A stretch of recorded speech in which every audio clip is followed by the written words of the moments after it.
Hey everyone, welcome back to Corporate Decoder. Today CETY just filed an 8K, and this one has a clear signal about their cash situation and how they are funding operations. Quick note, this is not financial advice, just my take on public filings for educational purposes. The company is taking on new debt, and it highlights some of the challenges they might be facing right now. So Clean Energy Technologies Incorporated, or CETY as you know them, has filed this report on May 27, 2026. This filing tells us about a new loan they just took out.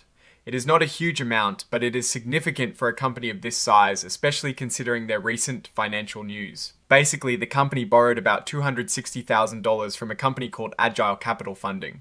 This is described as a short-term secured cash advance loan. Think of it like a quick loan to cover immediate needs. While they borrowed $260,000, the total amount due to Agile Capital Funding is actually around $389,740. This difference likely includes interest and fees. They have to pay this back over about 32 weeks. This means they need to make regular payments to chip away at this debt. The agreement itself is called a Subordinated Business Loan and Security Agreement. The key here is subordinated. This means this new loan is lower in priority than other potential debts the company might have.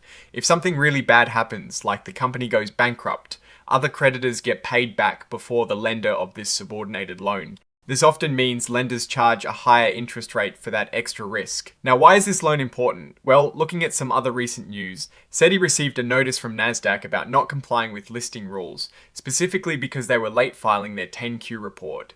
That filing delay is often a sign that a company is having trouble with its accounting or financial reporting, which can stem from deeper operational or financial issues. This filing also confirms their commission file number is 001-41654. It also tells us their IRS employer identification number is 20 to 2,675,800. The company's common stock is traded on the Nasdaq stock market LLC under the ticker CETY. The filing states that the registrant is not an emerging growth company. This means they have to follow more stringent reporting rules compared to newer, smaller companies. When a company like Clean Energy Technologies Incorporated, with a market cap of around $9 million and only 25 employees, needs to take out a short-term loan like this, especially around the same time they are facing issues with Nasdaq compliance due to delayed filings, it raises questions. Companies at this stage and size often struggle with cash flow.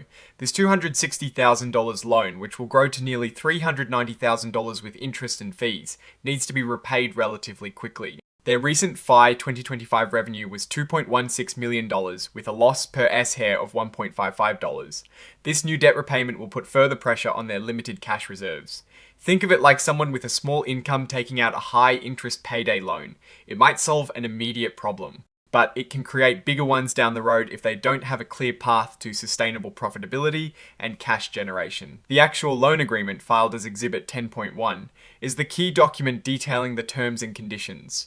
Without reviewing that full document, we are relying on the summary provided here. The report is signed by Kambis Marty, the Chief Executive Officer, on the 8th of June 2026, indicating the company is aware of and responsible for this filing. My biggest concern is that this loan might be a symptom of a larger cash flow problem. They are borrowing money at what is likely a high interest rate due to the subordinated nature of the loan, and they need to repay it within about 8 months. This, coupled with the Nasdaq delisting concerns from late filings, suggests management is navigating some significant financial headwinds. What I will be watching for next is how they manage this debt repayment and if they can get their financial reporting back on track. Oh, and the research tools I actually use are linked in the description. They help keep this channel going. That is my take. Stay decoded. If this analysis was valuable, hitting that like button really helps. And subscribe for more deep dives. Join our Discord in the description.